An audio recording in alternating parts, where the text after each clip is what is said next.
আসসালামু আলাইকুম। সুপ্রিয় চাকরি প্রত্যাশী ভাই বোনেরা, স্মার্ট গভর্নমেন্ট জব বিডির পক্ষ থেকে আপনাদের সকলকে স্বাগতম। আজকে আমি যে নিয়োগ বিজ্ঞপ্তি নিয়ে হাজির হয়েছি তা হলো বাংলাদেশ পরমাণু কৃষি গবেষণা ইনস্টিটিউট। এটি 2টি নিয়োগ বিজ্ঞপ্তি প্রকাশিত করেছে, যার পদ সংখ্যা মোট 42টি। এখানে বাংলাদেশের 64 জেলার সকল ছেলে মেয়ে আবেদন করতে পারবে এবং এসএসসি এবং এইচএসসি পাশে আপনারা আবেদন করতে পারবেন। তো চলুন নিয়োগ বিজ্ঞপ্তি সম্পর্কে আমরা জেনে নিই। তার আগে আপনাদের কাছে ছোট্ট একটি রিকোয়েস্ট, আপনারা যদি আমার ইউটিউব চ্যানেল নতুন হয়ে থাকেন তাহলে আমার চ্যানেলটি সাবস্ক্রাইব করে দেবেন, আর যারা ফেসবুক থেকে দেখছেন তারা অবশ্যই আমার ফেসবুক পেজটি ফলো করে দেবেন। তো প্রথমে যে নিয়োগ বিজ্ঞপ্তিটি আছে, এখানে মোট দেখুন 2টি নিয়োগ বিজ্ঞপ্তি একই সাথে প্রকাশিত করা হয়েছে। তো প্রথমে বলছে যে ফটোগ্রাফার, এটি 14 গ্রেডের জব, যার বেতন স্কেল 10,000 থেকে 24,000, এর পদ সংখ্যা 1টি। শিক্ষাগত যোগ্যতা এখানে বলছে যে কোনো স্বীকৃত বিশ্ববিদ্যালয় হতে ফটোগ্রাফিতে স্নাতক পাস।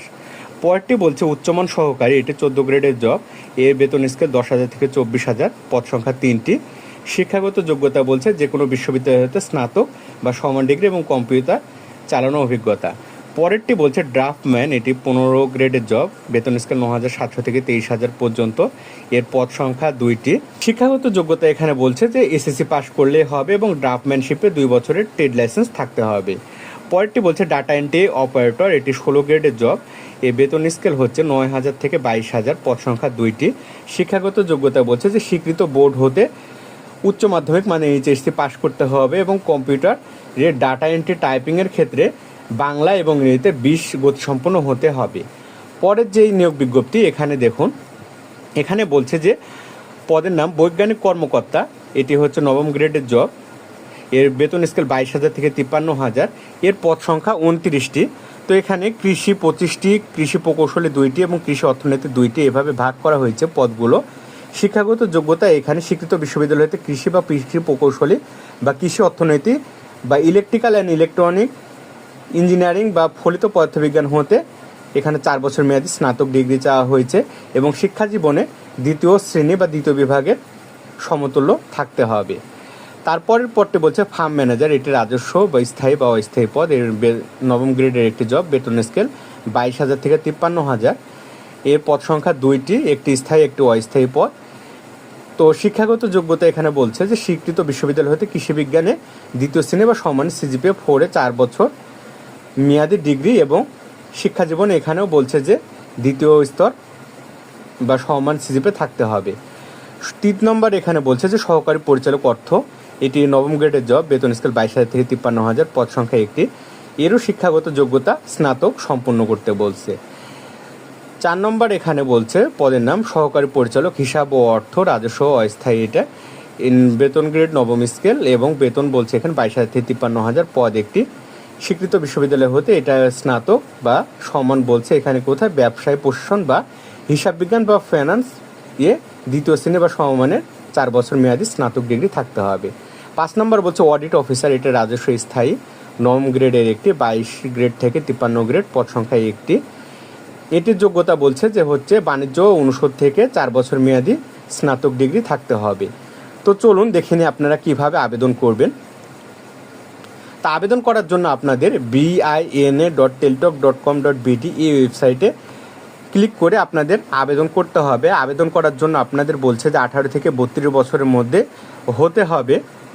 18 থেকে 32 বছরের মধ্যে না হলে আপনারা আবেদন করতে পারবেন না।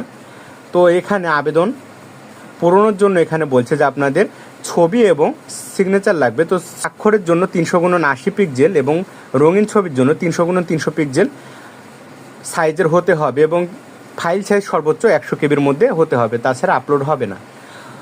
তো চলুন দেখে নিই আপনাদের কত টাকা পেমেন্ট করতে বলা হয়েছে। তো এখানে মোট 223 টাকা পেমেন্ট করতে বলা হয়েছে টেলটক সার্ভিস চার্জ বাবদ এবং ক্ষুদ্রাণী গোষ্ঠীর জন্য 56 টাকা পেমেন্ট করতে বলা হয়েছে, যা আবেদন করার 72 ঘন্টার মধ্যে আপনাকে পেমেন্ট করতে হবে। 72 ঘন্টা পার হলে আপনাদের আবেদনটি বাতিল হয়ে যাবে। তো চলুন দেখে নিই আপনাদের কিভাবে পেমেন্টে টাকা দিতে হবে। তো আপনাদের টেলটক প্রিপেড সিমের মেসেজ অপশনে গিয়ে লিখতে হবে বিনা স্পেস ইউজার আইডি এবং 1622 নাম্বারে সেন্ড করতে হবে এবং ফিরতে যে 2য় মেসেজ এখানেও লিখতে হবে বিনা স্পেস ইএস স্পেস যে পিনটি আপনাদের দিবে SMS-এর মাধ্যমে সেই পিনটি বসিয়ে 1622 নাম্বারে সেন্ড করতে হবে। তাহলে আপনাদের আবেদনটি সম্পূর্ণ হবে। টাকা পাঠানো শেষ হলে আপনাদের ইউজার আইডি এবং পাসওয়ার্ড দেওয়া হবে। এই ইউজার আইডি এবং পাসওয়ার্ডটি সংরক্ষণ করে রাখবেন, কারণ আপনারা যখন অ্যাডমিট কার্ড ডাউনলোড করতে যাবেন তখন এই ইউজার আইডি এবং পাসওয়ার্ডটা আপনাদের লাগবে। তো এই ছিল আজকে বাংলাদেশ পরমাণু কৃষি গবেষণা ইনস্টিটিউটের যে 42টি পদে 2টি নিয়োগ বিজ্ঞপ্তি প্রকাশিত করা হয়েছে, সেই 2টি নিয়োগ বিজ্ঞপ্তি সম্পর্কে আলোচনা। আশা করি আপনারা বুঝতে পারছেন যে কিভাবে কোন পদে আপনাদের আবেদন করতে হবে। তো আপনারা অতি দ্রুত আবেদন সম্পন্ন করুন। আর আপনাদের যদি ভিডিওটি ভালো লেগে থাকে তাহলে লাইক, কমেন্ট এবং শেয়ার করে পাশে থাকুন। আজকের মতো এই পর্যন্তই। আসসালামু আলাইকুম। আপনারা যদি চান ঘরে বসে যে কোনো চাকরির জন্য আবেদন করবেন, তাহলে আমাদের সাথে যোগাযোগ করতে পারেন। এই নাম্বারে হোয়াটসঅ্যাপ এবং ইমোতে যোগাযোগ করলে আমরা আপনাদের আবেদনটি সম্পূর্ণ করে দেব এবং আবেদন করার পরে আপনারা খরচ দিতে পারবেন। তো আজকের মতো এই পর্যন্তই। আসসালামু আলাইকুম।